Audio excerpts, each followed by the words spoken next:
Siddharth international public school एक ऐसा विद्यालय जहां बच्चे शिक्षा प्राप्त करते हैं और उनका सर्वांगीण विकास होता है।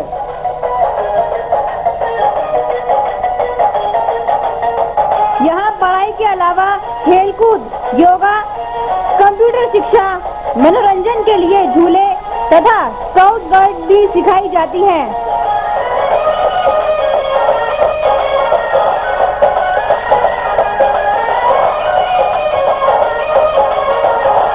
इससे बच्चों में आत्मविश्वास, सहकारिता, सहभागिता, कर्तव्य निष्ठा आदि गुणों का समावेश होता है। यहाँ हिंदी, अंग्रेजी माध्यम से शिक्षा के साथ साथ बच्चों को लाने व ले जाने के लिए यातायात सुविधा भी उपलब्ध है। यहाँ NCERT और CBSE दोनों ही पाठ्यक्रम पढ़ाए जाते हैं। नर्सरी कक्षा में दाखिला free. Siddharth international public school, east of Loni road, main Wazirabad road, Gopalpuri Chowk, Delhi 93।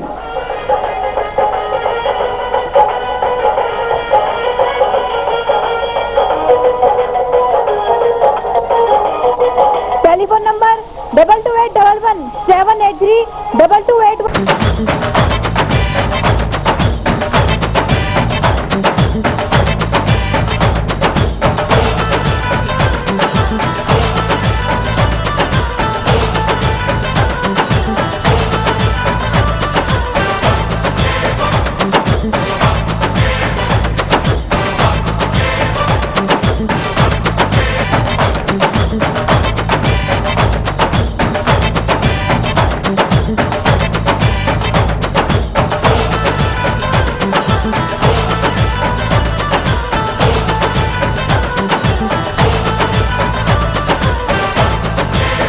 Ready to have a feast of taste as ABS Enterprises presents देवभूमि उत्तरांचल का उत्कृष्ट उत्पादन CKG mouth watering fruit jams, continental sauces, pickles in different flavors, vinegar, delicious tomato ketchup. You and CKG, what a great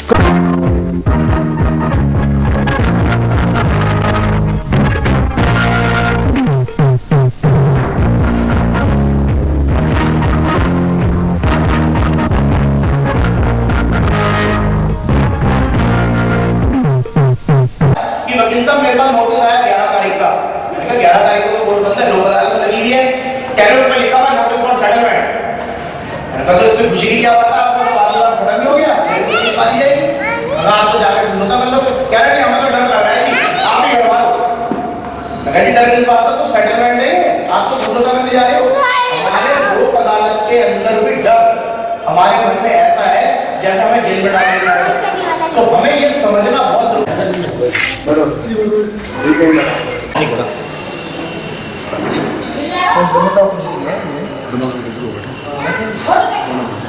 अल्लाह कौशिक जी जो हमारी संस्था के secretary, please come on the desk please.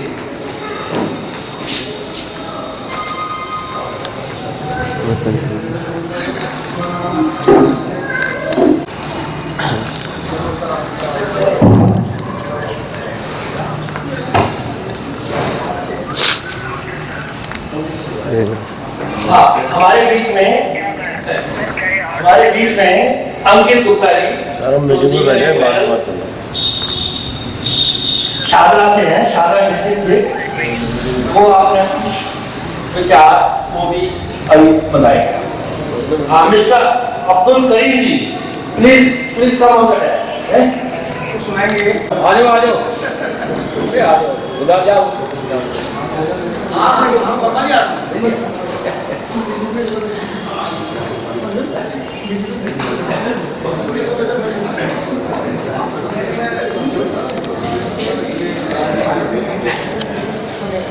भैया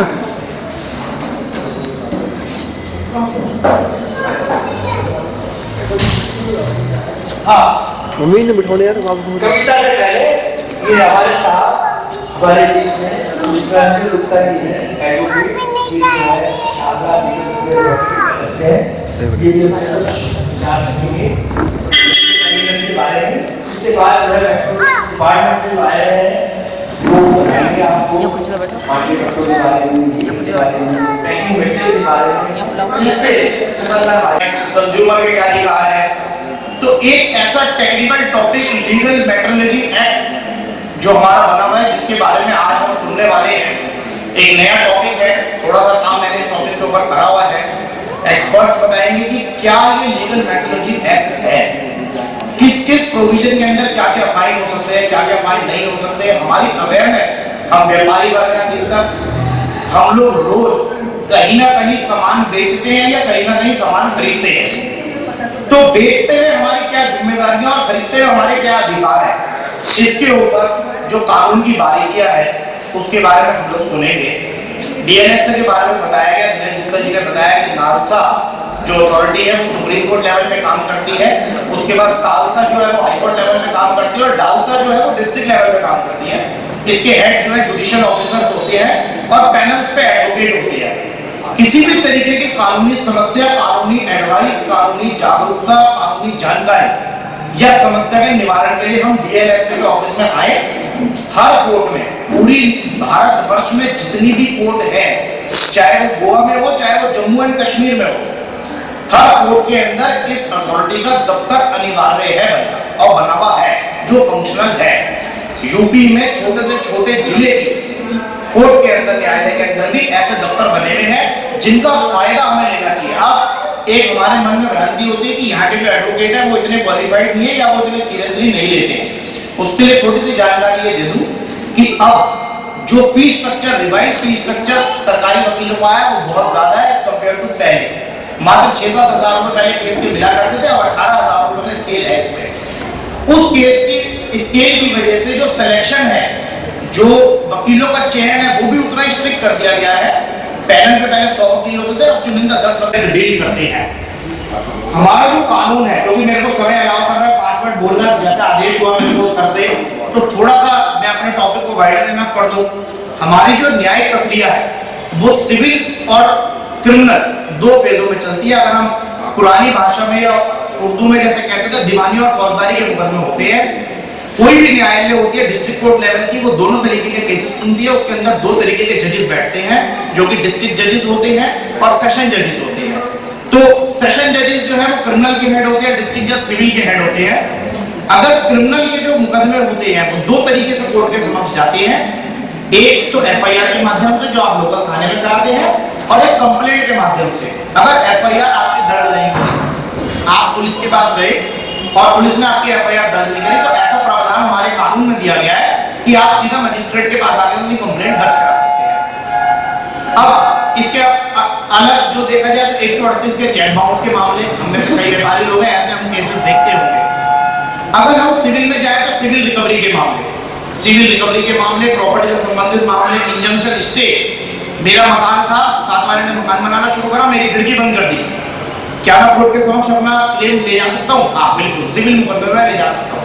मेरा घर है, किसी ने जबरन उसके अंदर कब्जा कर लिया, 441 में क्या मैं ट्रेसपास का केस कर पाते? हम लोग ये डरते हैं कि हम कोर्ट जाएंगे, कोर्ट हमें कहीं रजिस्टर लिया हो, वेजेस का रजिस्टर, फाइन का रजिस्टर और आपने लीव्स का रजिस्टर, सारे रजिस्टर आप ले आइए। आप ऐसे मुकदमे में गए, हमारा तो कोई संबंध ही नहीं है, एम्प्लॉयर लेबर रिलेशनशिप ही नहीं है। आप उसको डिनाई करके देखिए, आप देखिए लेबर प्रूव ही नहीं कर पाती। मेरा अपना एक्सपीरियंस है, 95 वही करके जहाँ पे 1 नंबर में काम होता है, और जहाँ 1 नंबर का पीएसआई की पार्टी में है तो फिर आप रजिस्टर ले जाने में कोई फिर वैसे भी आपका जो है केस स्ट्रॉन्ग है। तो खाली और खाली समझना इतना है। अच्छा फाइन देंगे लेबर में, आप वेजेस का रजिस्टर नहीं बनाते 300 रुपए फाइन, आप छुट्टियों का रजिस्टर नहीं बनाते 1000 रुपए फाइन। आप ये फाइन है, और आप जब वहां पे ऑफिसर के पास जाते हैं, लेबर ऑफिसर के पास, तो आप 50-50 हजार में सेटलमेंट करने को तैयार हो जाते हैं। किस बात की सेटलमेंट है? क्योंकि घर का पैसा क्यों? आपका अवेयरनेस नहीं है। अवेयरनेस क्यों? तो हमने पढ़ाई नहीं की, हमने कभी ESI देखा ही नहीं। 6,500 रुपए से ज्यादा तनख्वाह है तो क्या मेरे में लगता भी है ESI? क्या मैं देने के लिए बाध्य हूँ? कानून क्या कहता है? हमें इनको थोड़ा सा, आज हम टेक्नो सिटी लोग हैं, सबके मोबाइल है, सब व्हाट्सएप फेसबुक पे हम लोग हैं, सबके गूगल मोबाइल में चलते हैं। आप ये देखिए, जो भी नोटिस आपके पास आए उस सेक्शन पर तुरंत कोई टाइटल गूगल पर डाल के देख रहे हैं भाई। जजमेंट वकील जो आजकल वकालत कर रहे हैं, हम तो गूगल से ही कर रहे हैं, हम किनारे को देखते हैं तो ये पुरानी आउटडेटेड लॉ उनका हम धन्यवाद करते हैं। इसमें रिपन कोहली हैं, रमेश गुप्ता जी हैं, निर्मल गुप्ता, इंदु गौर जी, उमा गंगवार जी, प्रमोदरा जी, ममता बंसल जी, नीरज अग्रवाल जी, नवीन वर्मा जी, पराग वर्मा है, प्रवीण वर्मा जी, दीपा गुप्ता जी, उषा देवी जी, आर.एस. कौशिक जी। रुको रुको रुको, ठीक है।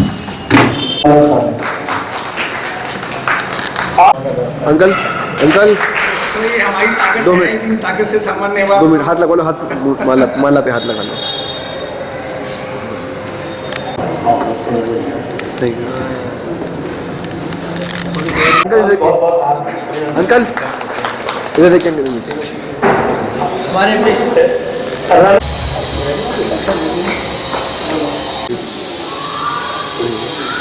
भैया भैया मैडम मालती देवी गोयल, आपका बहुत बहुत समय लगा के आप लगाए।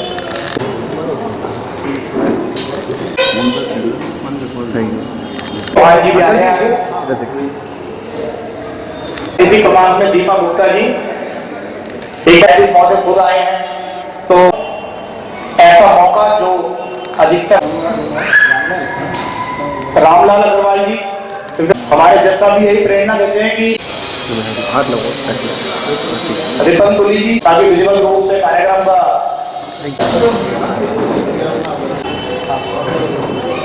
के बारे में आप सबके साथ एक जो प्रोग्राम इस तरह का अवेयरनेस का रखा है, क्योंकि लीगल मेट्रोलॉजी डिपार्टमेंट बहुत लेसर नोन डिपार्टमेंट है, लेकिन ये जो डिपार्टमेंट है,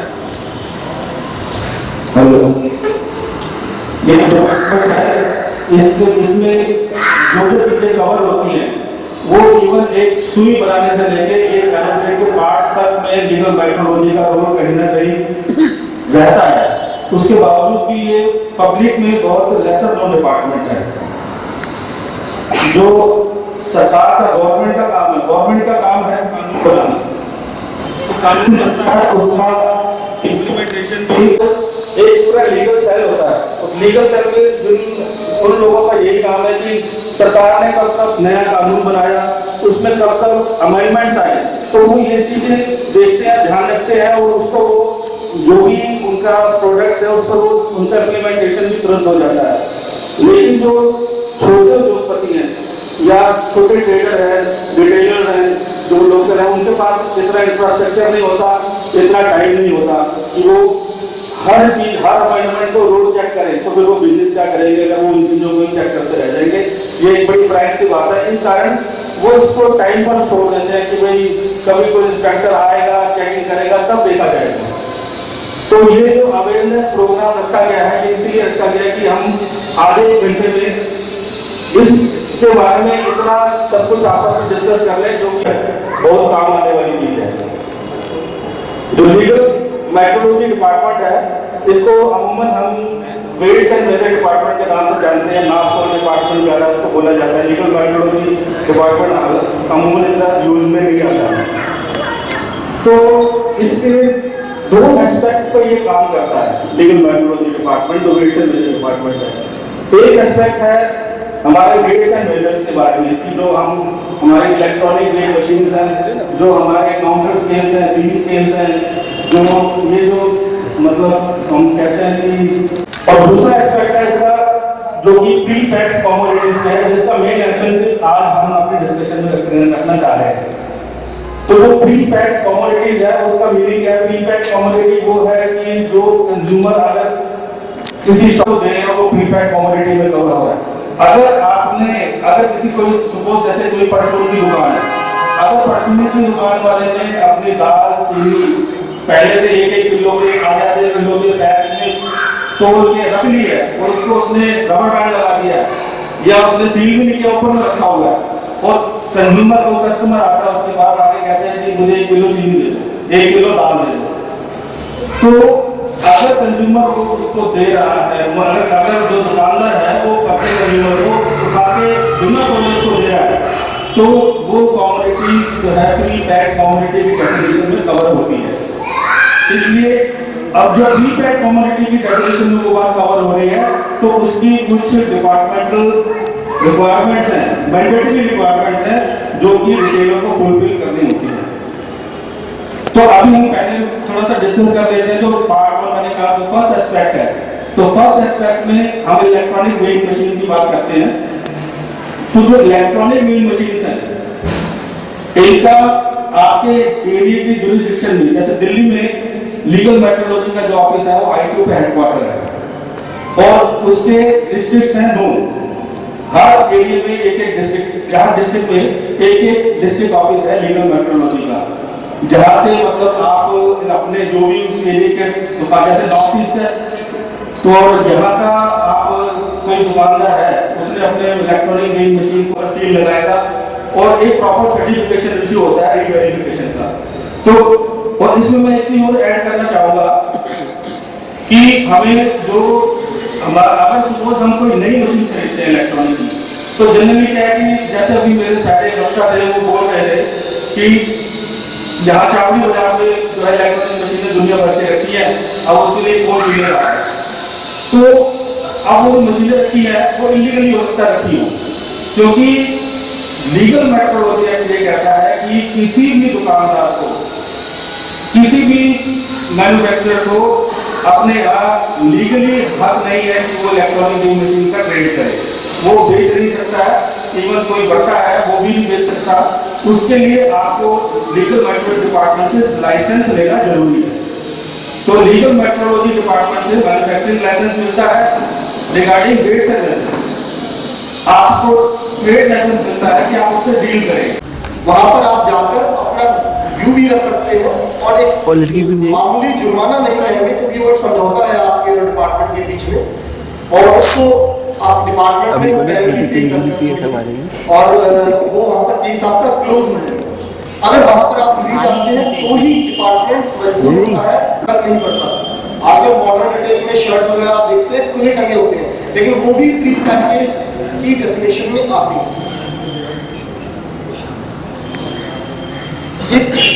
हमारी कॉमन जीवन में 2-4 चीजें हैं, इसका आपको इम्पैक्ट पता लग जाएगा। आपसे अगर जैसे आप मिठाई की दुकान पर जाके जाते हैं, आपने कहा मुझे 1 किलो मिठाई चाहिए, तो वो आपका वर्बल कॉन्ट्रैक्ट हो गया उसके साथ, वो बाउंड है लीगली आपको 1 किलो एग्जैक्ट क्वांटिटी देने के लिए। मार्जिन ऑफ एरर इसमें दी है एक्ट के अंदर, ठीक है। बहुत इसके लिए कहाँ जाएंगे हम? किसके ये जो वारंटी इसके लिए ISI का जो होता है ना, ब्यूरो ऑफ इंडियन स्टैंडर्ड है, वहाँ आपको कंसर्न डिपार्टमेंट है, कोई एक्ट में बिल्कुल कवर नहीं होता। उसमें कोई सिलेक्शन या चीज इलेक्ट्रिकल मीटर जो होते हैं, हाँ जी, उसमें फास्ट या स्लो होता है, कैलिब्रेशन का आपको पता है? देखिए मीटर कैलिब्रेशन करना डिपार्टमेंट की जिम्मेवारी नहीं है। कैलिब्रेशन आप खुद हमारे ऑथराइज रिपेयरर से कराएंगे। डिपार्टमेंट का इंस्पेक्टर केवल उसकी एक्यूरेसी जान के सील लगाएगा, वो आपको वेरिफिकेशन का सर्टिफिकेट दे रहा है। कैलिब्रेशन करना इंस्पेक्टर का काम नहीं है, आप कैलिब्रेट कराएंगे ऑथराइज रिपेयरर से। मेरा पॉइंट ये है कि जो मैंने आपको क्या कहा, test weight that is the best thing. आप 10 पर उम्र है, it is your right. Shop पर आप टेस्ट वेट मांगकर मशीन को चेक कर सकते हैं वेदर इट इज स्लो और फास्ट। मैं इलेक्ट्रिकल मीटर की बात कर रहा हूँ। कौन सी मीटर? और वो अगेन वो मीटर हमारे इसमें नहीं आता, नहीं आता। कहीं गजट के अंदर मशीन बनाने का नहीं है, लेकिन वो लोग मशीन बना रहे हैं, तो उनकी शिकायत हम कहाँ कर सकते हैं? आप कंट्रोलर देखिए, मैं आपको समझाऊं, लीगल मेट्रोलॉजी ये एक्ट है, सेंट्रल गवर्नमेंट ने बनाया है, इसकी एनफोर्समेंट स्टेट गवर्नमेंट्स को दी गई है अपनी जुरिडिक्शन में। उन्होंने फर्दर डिस्ट्रिक्ट्स में बांट दिया, सारे पूरी इंडिया के अंदर यही सेटअप है। आप कंसर्न डिस्ट्रिक्ट में जा सकते हैं, फर्स्ट स्टेप आपका ये है। आप वहां नहीं अप्रोच कर पा रहे तो आप कंट्रोलर लीगल मेट्रोलॉजी जो ITO C ब्लॉक में एक ऑफिस है, वहां जा सकते हैं इन रिस्पेक्ट ऑफ बेनिफिट। क्योंकि कुछ अभी मिल्क वेंडिंग मशीन्स आई हैं मार्केट में, लेकिन उनके पास बहुत सारी कंपनी के पास मतलब गजट नोटिफिकेशन है ही नहीं है, लेकिन फिर भी वो मशीन बना रहे हैं और बेच रहे हैं। दूध जो होता है वो कम भी जाता है, पूरा भी जा रहा है। इस पॉइंट पे आपको बताऊं, जो मिल्क वेंडिंग मशीन की बात कर पा रहा है, हमारे पास वो साधन नहीं है। लेकिन एक्ट की बारीकियों में अगर जाते हैं तो ऐसे बहुत एवेन्यूज हैं जो दिए गए हैं, कवर करने चाहिए।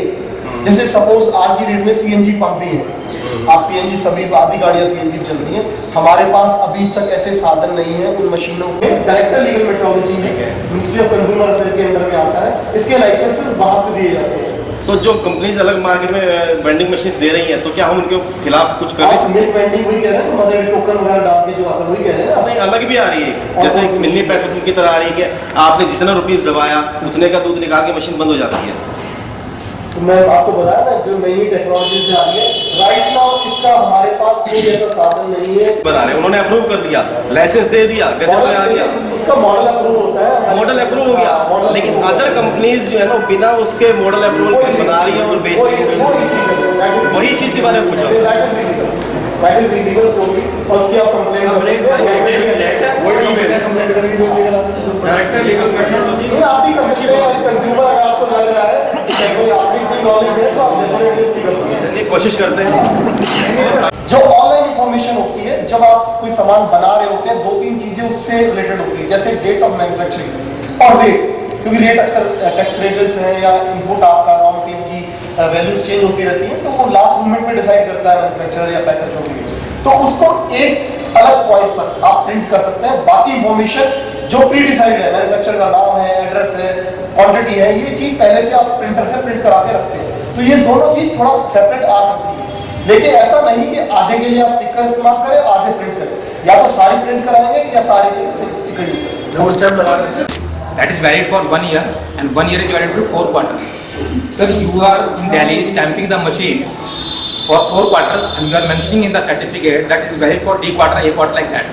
But if it goes to the another state, and suppose a manufacturer has sold the machine from this state to the another state, and he has get it stamped in this Delhi state, but another state, even after the expiry, even if he get it stamped in the D quarter, suppose the machine was passed in October, and after in December he goes to the department and get the machine stamped, that department in that another state charge the extra fees, late fees, even sometimes make the penalty for that.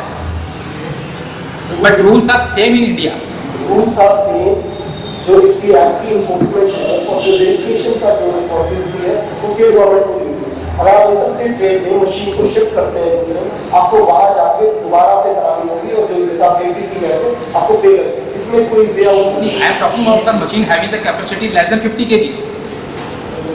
If a manufacturer can get it stamped there and then can sold. Act की requirement है, act तो जो है हर state government के अलग है, rules में penalty provisions भी सब अलग अलग है, तो इसलिए वहाँ जिस स्टेट में आप जा रहे हैं वहाँ रूल्स क्या कह रहे हैं उसको रीवेरिफिकेशन के बारे में।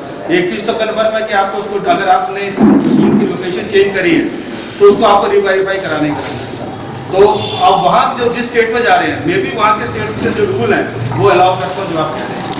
मैं धन्यवाद करता हूँ रणवीर गुप्ता जी, दिनेश गुप्ता जी, जिन्होंने आज का प्रोग्राम कराने के लिए काफ़ी एफर्ट किए। उसके साथ साथ संदीप जोशी जी, रंजीव शौकीन जी बड़े दूर से सिर्फ आज हमारे इस प्रोग्राम के लिए अपने डिपार्टमेंट से परमिशन लेके हम आप सब लोगों से बात करने के लिए आए हैं। और जहाँ तक आप लोगों की परेशानियाँ जो देखिए, छोटा दुकानदार हो चाहे बड़ा कोई मैन्युफैक्चरर हो, इंडस्ट्रियलिस्ट हो, किसी भी तरीके का कानून सबके लिए वही है, तो सबको कानून की पालना तो ज़रूरी है ही।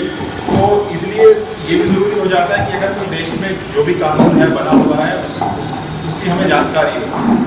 ये जानकारी हमारा चलान कटे इससे और फिर हम कोर्ट में जाएं, वकील से पूछें क्या है और कोर्ट में जुर्माना भरें, तो उससे पहले ही हमें कानून के बारे में जानकारी हो जाए तो मुझे लगता है कि ज़्यादा सुविधा है सबके लिए। अगर आपको कानून का पहले से पता होगा कि आपको बट्टे जो है किस कहाँ से लेने हैं, सर्टिफिकेट कहाँ से लेना है, मशीन कहाँ से खरीदनी है, अगर छोटी छोटी चीज़ों का पता होगा तो एक दुकानदार जो रोज जिसका थोड़ा छोटा गल्ला है, कम कमा रहा है, अगर उसको 5,000, 10,000, 15,000 कोर्ट में कुछ महीनों बाद जाके जुर्माना भरना पड़े तो उसका तो कोई भी प्रॉफिट सारा ही खत्म हो जाएगा, दुकानदारी खत्म हो जाएगी।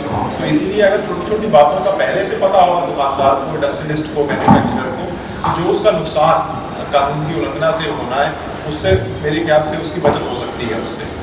तो यही एक कारण था कि हमने आज का ये प्रोग्राम करवाया। आगे भी हम कोशिश करेंगे, बाकी जो आपके और साथी हैं उनको भी कहें कि आज का ऐसा प्रोग्राम हुआ है, आगे और भी अगर आपको ज़रूरत महसूस होगी कि ऐसे किसी प्रोग्राम की ज़रूरत है तो DLSA की तरफ से हम ऐसा प्रोग्राम करवाएंगे।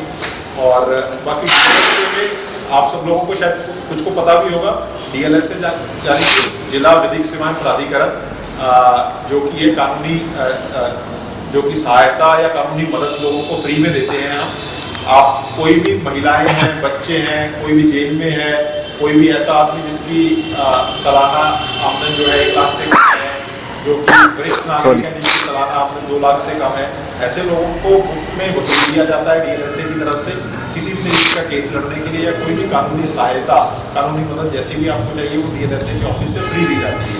तो कभी भी कोई भी दिक्कत हो, आपके आसपास किसी को दिक्कत हो जिसको आप जानते हो, तो उसको आप भेज सकते हैं। नंबर रोड में हमारा दफ्तर है, किसी भी समय आएंगे वो 10 से 5 तक दफ्तर खुला रहता है, तो उनको कानूनी सहायता दी जाएगी।